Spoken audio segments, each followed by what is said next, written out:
porque alma e espírito são a mesmíssima coisa. Mesmíssima coisa. A doutrina espírita pega a palavra espiritualismo, cria a especificação espírita, chama o adepto de a especificação espiritismo, chama o adepto de espírita e diz a esse adepto: você é um espírito. E é fácil entender, porque em 1857, se Kardec dissesse que estava falando com as almas, ia parecer coisa de assombração. Não ia. Na verdade, a doutrina espírita começa numa casa, o quê? Mal assombrada. A família se muda para casa e começa a ter barulhos dentro da casa que nenhum morador está fazendo. Então começa desta maneira. Aí depois começa aquelas brincadeiras de copos, aquilo tudo com alma penada, tudo com local mal assombrado. Então a opção pela palavra espírito foi uma opção muito coerente, muito inteligente, porque tirava essa conotação. E aí nós temos a palavra alma. Em O Livro dos Espíritos, me parece que na pergunta 134, está escrito assim: a alma é o espírito encarnado. Eu acho até que é uma especificação desnecessária, porque como eu estou encarnado agora, eu não deixei de ser espírito. Se querem me chamar de alma, que chamem, mas eu prefiro ser um espírito, certo? E eu sou eu, encarnado ou desencarnado, não importa, eu sou eu. Então as outras religiões todas se referem à alma e dão a essa palavra uma conotação de coisa indefinida, etérea. Você perguntar a cada indivíduo, dentro de diferentes formas de crer, o que ele entende por alma, você vai ouvir um conjunto de definições bem distintas. Se você pergunta para um espírita, o que é um espírito? Ele não vai dizer que o espírito é a alma encarnada. Ele vai simplesmente dizer: o espírito é aquilo que eu sou. O espírito é a realidade de cada um de nós. O espírito é o ser que sobrevive ao corpo. O espírito é o ser sede da consciência, da individualidade, da inteligência. Então vejam que a alma, que é uma palavra de conteúdo etéreo, de conteúdo tênue em todas as religiões, é substituída dentro da doutrina espírita pela palavra espírito, que é quase, desculpem-me pela contradição, pelo paradoxo, mas quando a gente fala espírito, a gente fala de uma coisa quase concreta. É ou não é? É isso? Para nós, espírito é uma realidade. Ele pode ser abstrato por não podermos vê-lo, mas é concreto. Quando eu digo eu sou espírito, eu não tenho dúvida nenhuma de que eu existo, de que eu estou falando de uma realidade que não pode ser negada. Quando eu falo espírito no sentido de definir essa essência em cada um de nós, eu sinto de maneira perfeita a existência deste ser. Da mesma maneira que nós muitas vezes sentimos a influência quase palpável de espíritos amigos que vêm nos dar um apoio, que vêm nos dar uma ideia, que vêm nos socorrer em determinados momentos. Então a alma e espírito são a mesmíssima coisa, que pode ter conotação diferente se nós considerarmos essas diferentes vertentes do espiritualismo. Então todos aqueles que acreditam haver no homem uma alma, eles são todos espiritualistas. Aqueles que negam a existência da alma são os materialistas. Dentro dos espiritualistas há diferentes formas de compreender o significado da palavra alma. Enquanto que, dentro do espiritismo, a palavra espírito tem um significado único, um significado que não suscita nenhuma dúvida naquele que é adepto da doutrina e que conhece os seus fundamentos. Então, para nós, como diz Kardec, me parece na pergunta 134, gente, eu estou falando o número da pergunta, não é porque eu sei de cor cada uma não, tá? É porque eu li isso hoje. Então eu acho que é na 134. A única que eu sei de cor é a 919. Por quê?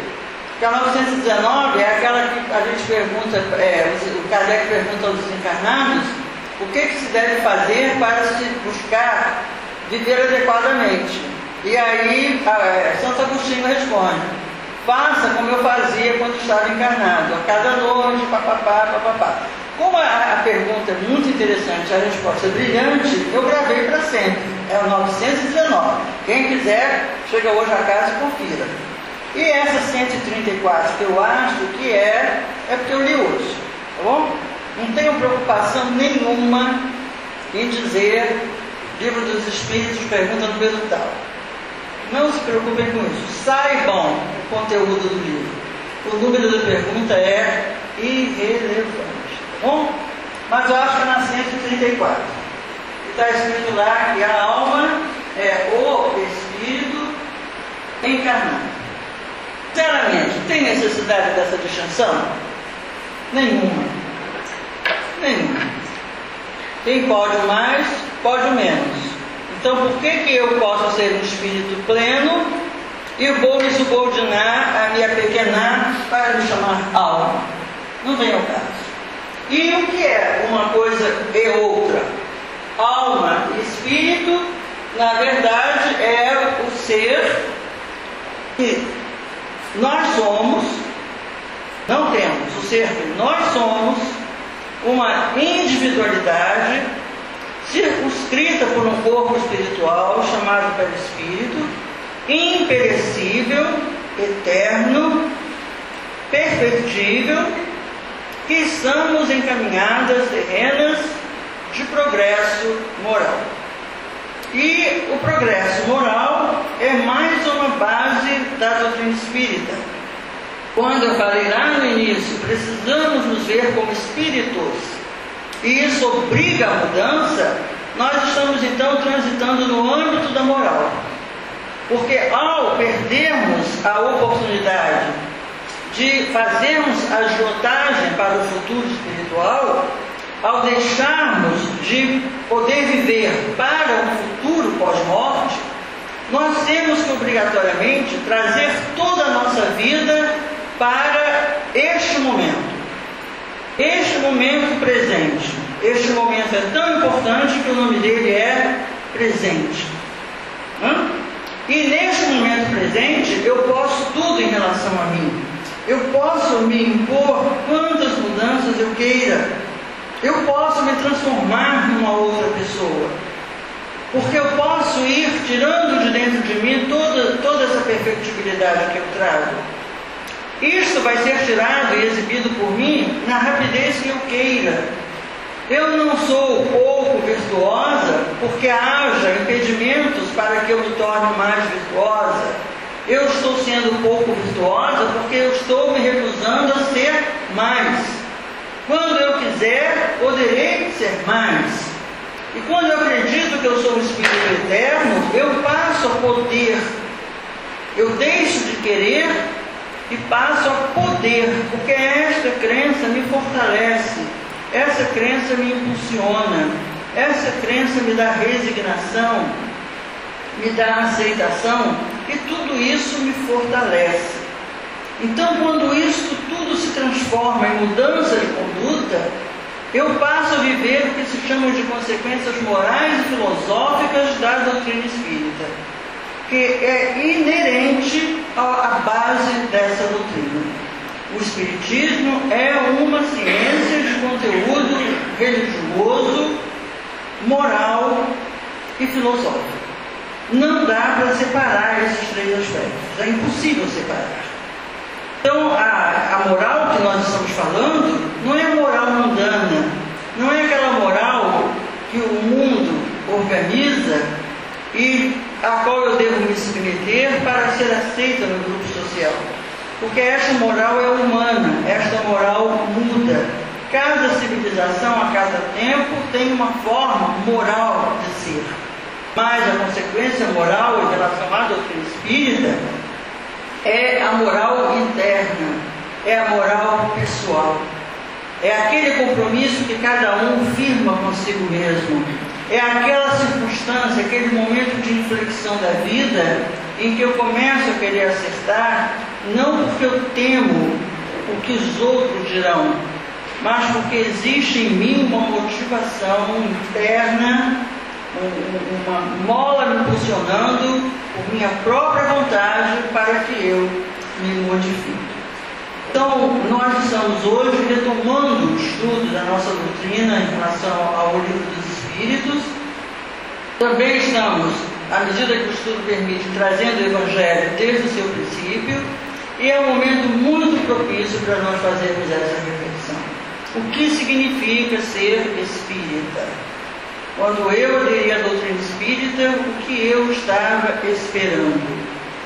Numa ocasião, eu fui assistir um casamento e o padre falou para a moça assim: você está aqui diante de mim pensando que, pedindo a Deus para que Ele faça você feliz. Provavelmente Ele está diante de mim pensando a mesma coisa, pedindo a Deus que você o faça feliz. Mas eu sugiro a vocês que pensem diferente. Peçam a Deus para que cada um saiba o que fazer para a felicidade do outro. Olha que bonito. Olha que bonito. Então nós temos que fazer isso. Chegarmos à doutrina espírita, não nos perguntando o que esta doutrina vai fazer por mim, no sentido de que estar aderindo à doutrina, tudo mais será resolvido. Porque tudo mais poderá ser resolvido. Mas se eu me fizer outra indagação, agora que eu conheço a doutrina espírita, que tipo de mudanças eu farei em mim? E quando eu fizer as mudanças em mim, tudo em volta mudará também. Não que eu possa mudar o mundo que me cerca, é impossível. Mas o meu poder para mudar a mim mesma é infinito. Então é isso que a doutrina espírita nos informa e nos forma, se nós nos deixarmos tocar pelo seu conteúdo, pelo seu ensinamento, para transformar tudo aquilo em conhecimento verdadeiro, para que possamos moldar a nossa vida a partir desta condição, dessa crença de que nós somos um espírito eterno nesta caminhada de crescimento e de evolução espiritual. Ok? Muito obrigada por terem me ouvido e desejo a todos vocês um ano novo muito feliz. Muita alegria, muita paz e muita harmonia. Tá bom? Vamos ver vocês. Obrigado, Vera. Quero pedir desculpas à Vera e ao Luiz por o copo d'água não colocado sobre o dedo. Mas é que, como músico, eu reluto colocar um copo d'água sobre o dedo. Eu também. Chorei, você não reparou. A primeira coisa que eu fui foi ver se o copo estava assim. Corre com você. Minha gente, diretamente deste céu que projetamos na encarnação anterior, trabalhando, lutando, fazendo o melhor possível para projetarmos um céu próximo, para um pouco mais alto, um pouco mais caro, cada um de acordo com a sua agenda. Vamos convictos disso, após essas palavras. Quero agradecer por mais este momento, agradecer por estarmos matriculados numa casa espírita, lembrando que aqueles que ainda sentirem a necessidade do passe, por favor, aguardem aqui, serão encaminhados ali pelo companheiro.